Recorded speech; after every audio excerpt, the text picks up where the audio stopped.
அமெரிக்க அதிபரான Donald Trump தான் பதவியேற்ற நாளிலிருந்தே பல்வேறு சர்ச்சைக்குரிய நடவடிக்கைகளில் ஈடுபட்டு வருகிறார். குறிப்பாக யுக்ரைனுக்கு எதிரான போரில் ரஷ்யாவிடமிருந்து அதிகளவில் கச்சா எண்ணெய் வாங்கி இந்தியா ரஷ்யாவிற்கு மறைமுகமாக நிதியுதவி அளித்து வருவதாக குற்றம் சாட்டினார். ஆனால் இந்தியா தனது நிலைப்பாட்டை மாற்றிக்கொள்ளாததால் டொனால்ட் ட்ரம்ப் இந்தியா மீது 50% வரி விதித்து உத்தரவிட்டார். இதற்கு இந்தியா கடும் எதிர்ப்பு தெரிவித்து இது நியாயமற்ற செயல் என இந்திய வெளியுறவுத்துறை அமைச்சகம் மூலம் அறிக்கை வெளியிட்டிருந்தது. இது ஒரு புறம் இருக்க, யுக்ரைன் ரஷ்யா போரை முடிவுக்கு கொண்டு வர டொனால்ட் ட்ரம்ப் நீண்ட காலமாக முயற்சித்து வருகிறார். இதற்காக ரஷ்ய அதிபர் விளாடிமிர் புட்டினை தொலைபேசியில் பலமுறை தொடர்பு கொண்டு பேசியும் போர் நிறுத்தம் தொடர்பாக எந்தவித முன்னேற்றமும் ஏற்படவில்லை. இந்த நிலையில்தான் அமெரிக்காவின் அலாஸ்கா மாகாணத்தில் உள்ள ராணுவ படைத்தளத்தில் ட்ரம்ப் மற்றும் ரஷ்ய அதிபர் விளாடிமிர் புட்டின் சந்திப்புக்கு ஏற்பாடு செய்யப்பட்டிருந்தது. இந்த சந்திப்பில் உடன்பாடு ஏற்படாவிட்டால் ரஷ்யாவிடம்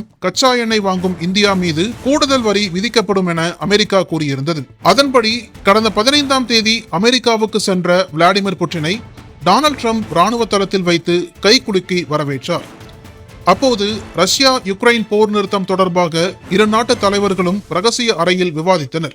உலகமே உற்று நோக்கிய இந்த சந்திப்பு சுமார் 3 மணி நேரம் நடைபெற்றது.